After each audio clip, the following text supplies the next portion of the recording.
What's up, guys? It's James Feudo and Reagan Condry.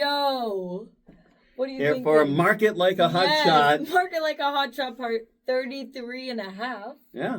Yeah, so Jeff isn't here.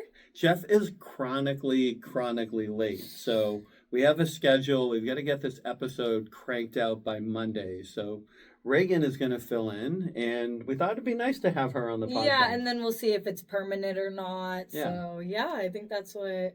So we're pretty excited about all of this. Hey guys, what's going on? Hi Jeff. Yeah, we were just testing the mic and the video. Yeah, we just didn't know if it would record right, so we tested the recording we're just, we're just doing some testing. No, but yeah, you go ahead. Get out of my seat. Get your butt out of my seat. Oh, but I'll just take my awake shot from allinmycart.com. All right, so what's going on here? What's really going on here, Mr. Feudo? This is my seat. I mean, Reagan's nice and everything, but you know, what are you Hey, we thinking were about just trying to make the show a little different. All right, so let's get the show on the road.